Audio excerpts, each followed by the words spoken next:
Sekian dan terima kasih.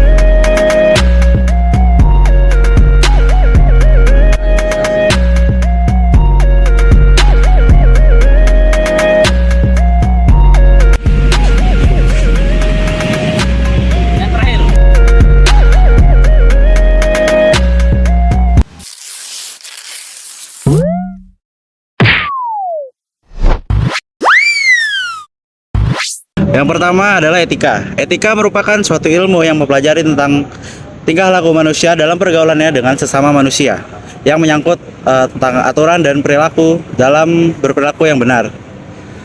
Dengan kata lain, etika ini merupakan kewajiban dan tanggung jawab moral yang perlu dimiliki oleh setiap manusia dalam berperilaku di masyarakat. Yang kedua adalah etika profesi. Etika profesi ini merupakan seperangkat nilai-nilai, prinsip, dan norma-norma moral yang mengatur tingkah laku individu dalam konteks profesinya. Etika profesi ini merupakan pedoman moral dalam membantu para profesional dalam mengambil keputusan yang tepat, bertanggung jawab, dan etis dalam melaksanakan tugas-tugasnya. Selanjutnya adalah prinsip-prinsip dari etika profesi. Ada 4 prinsip yang mendasari etika profesi. Yang pertama adalah tanggung jawab. Tanggung jawab adalah ketika seseorang tidak hanya bertanggung jawab atas apa yang ia lakukan, tetapi juga hasil dan kemungkinan buruk yang terjadi akibat profesi terhadap masyarakat luas. Yang kedua adalah keadilan.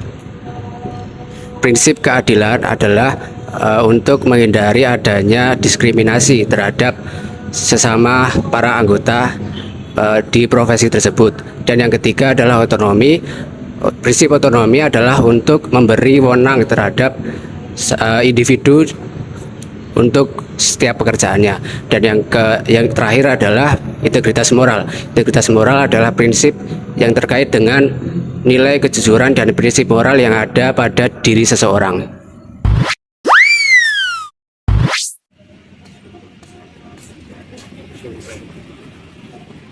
Yang terakhir ada kode etik profesi. Kode etik profesi merupakan sebuah sistem maupun nilai-nilai atau sebuah peraturan profesional yang ditujukan untuk para pegawai maupun karyawan di sebuah organisasi.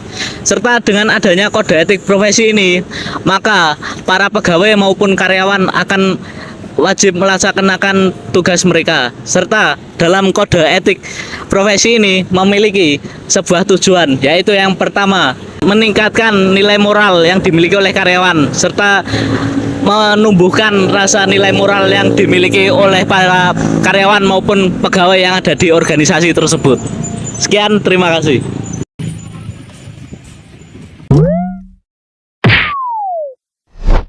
Kali ini kami akan wawancara dengan salah satu ASN di BPK Perwakilan Jawa Timur. Baik, sebelumnya Bapak bisa memperkenalkan diri terlebih dahulu supaya kita lebih kenal, gitu Pak. Ya, baik. Jadi saya perkenalkan dulu untuk Badan Pemeriksa Keuangan Provinsi Jawa Timur ini dipimpin oleh seorang kepala perwakilan dengan membawahi 4 orang eselon 3 yang terkait dengan pemeriksaan. Jadi bagi wilayah-wilayahnya ada namanya Jawa Timur 1, Jawa Timur 2, Jawa Timur 3, dan Jawa Timur 4. Jawa Timur 1 itu adalah yang membawahi mulai dari Lamongan, Surabaya, Provinsi Sidoarjo, sampai dengan Madura Raya. Kalau 2 itu daerah Mataraman. Yang ketiga itu adalah Jatim 3 ada di Malang Raya. dan Jatim 4 daerah Tapal Kuda. Jadi kami di sini semua ada 39 entitas termasuk provinsi, 38 kabupaten, satu provinsi. Dan kebetulan saya di sini salah satu yang membawahi wilayah Jawa Timur 1, yaitu wilayah saya adalah mulai Lamongan, Gresik, Sidoarjo, Kota Surabaya, Provinsi Jawa Timur, dan 4 kabupaten di Madura Raya, mulai dari Bangkalan, Sampang, Pamekasan, sampai Haruspanak. Oh, Nama berarti saya ya Pak. Di Bisa Windiadi. di PPK ini Jawa Timur ini terbagi menjadi 4 bagian ya Pak? Ya? Untuk pemeriksaannya. Baik, baik. Maksudnya apa sih Pak tugas dan wewenang dari anggota ASN di PPK itu Pak? Kalau tugas dan wewenang sesuai dengan Undang-Undang Nomor 15 Tahun 2006, BPK bertugas melakukan pemeriksaan atas pengelolaan dan tanggung jawab keuangan negara. Nah, jadi keuangan negara itu bisa dari pemerintah pusat, pemerintah daerah, BUMD, BUMN, dan lembaga lainnya yang menggunakan keuangan negara. Jadi tugas kita adalah melakukan pemeriksaan pertanggungjawaban. Sedangkan kewenangannya itu ada 2. Di sini kewenangannya yang pertama, kami juga diberikan wewenang untuk melakukan perhitungan kerugian negara. Jadi BPK sesuai dengan undang-undangnya bisa melakukan perhitungan kerugian negara atau kerugian daerah. Yang kedua, kami bisa juga menjadi saksi ahli dalam persidangan tindak pidana korupsi. Itu kewenangannya. Baik, kemudian untuk dalam menjalankan tugas dan wewenang tadi, itu kan apa aja sih Pak kode etik profesi yang Bapak ketahui? Ya, kode etik kami ada 3 pilar yang harus kami junjung, yaitu yang pertama adalah independensi, yang kedua integritas, yang ketiga adalah profesionalisme. Jadi kami bisa menyingkat IIP. Dan saat ini kami sudah juga memiliki kode etik untuk para pemeriksa. Jadi perwakilan Jawa Timur itu juga dalam melakukan pemeriksaan harus tunduk kepada kode etik tersebut. Nah, maksudnya integritas adalah tadi ada 3, IP namanya, independensi, integritas, dan profesionalisme. Jadi independensi itu kami bebas, tidak terpengaruh dengan pihak manapun dalam melakukan pemeriksaan. Nah, integritas itu salah satunya kami harus berlaku jujur. Jadi ya banyak menolak fasilitas yang ditawarkan oleh entitas yang kami periksa, harusnya seperti itu. Nah, yang ketiga profesionalisme. Nah, dalam pemeriksaan kami harus bersikap profesional. Jadi memang kami sudah dididik dalam melakukan pemeriksaan. Hal itulah yang kami junjung. Apabila kami melanggar dari itu, maka kami kena kode etik kami. Kemudian kalau semisal ada salah satu di ASN di PPK Jawa Timur ini, misal terjadi ada yang melanggar kode etik, itu menurut Bapak itu bagaimana Pak? Ya, jadi pelanggaran kode etik, kalau terjadi suatu pelanggaran kode etik, ada namanya Majelis Kehormatan Kode Etik. Itu ada di pusat di Jakarta. Jadi yang bersangkutan akan disidang oleh majelis tersebut, sehingga diputuskan dalam sidang tersebut apakah yang bersangkutan memang melakukan pelanggaran atau tidak.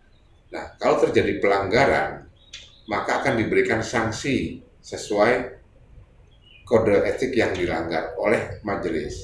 Itu yang pertama.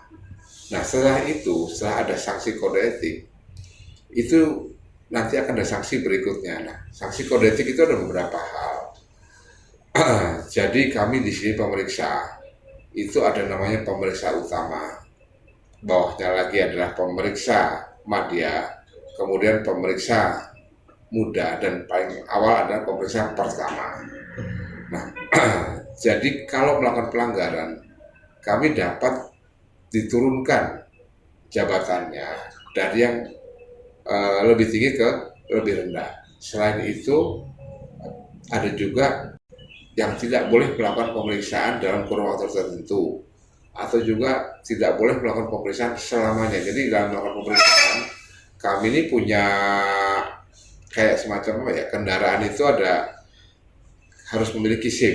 Iya, Pak. Ya, jadi SIM kami kalau selamanya tidak melakukan pemeriksaan, berarti SIM-nya dicabut. Tapi dicabut bisa juga sementara, hanya 2 tahun. Nah, selain itu penghasilan kami, jadi kami memiliki tunjangan berpengaruh kalau kena sanksi.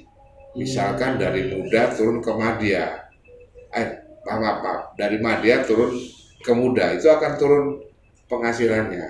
Nah, setelah disanksi oleh MKKI atau Majelis Kehormatan Kode Etik, ada juga sanksi dari kita sebagai ASN. Jadi ada 2 sanksi, itu bisa turun kembali. Jadi sayang kalau seseorang itu melakukan pelanggaran kode etik kalau di BPK ini, karena ada 2 sanksi yang akan didapat. Pertama, sanksi dari Majelis Kode Etik. Kedua, sanksi dari BPK sendiri, yaitu maksudnya dari kesekjenan. Jadi di situ entah itu turun pangkat atau dikeluarkan dan sebagainya. Baik, terima kasih ya Pak telah menjadi narasumber pada wawancara kali ini. Semoga apa yang kita bahas tadi bisa menjadi bekal ilmu bagi kita semua. Amin. Amin. Sekian, terima kasih ya Pak. Terima kasih. Nah, untuk sesi wawancara kali ini dengan salah satu anggota ASN di BPK Perwakilan Jatim telah usai. Sekian dan terima kasih.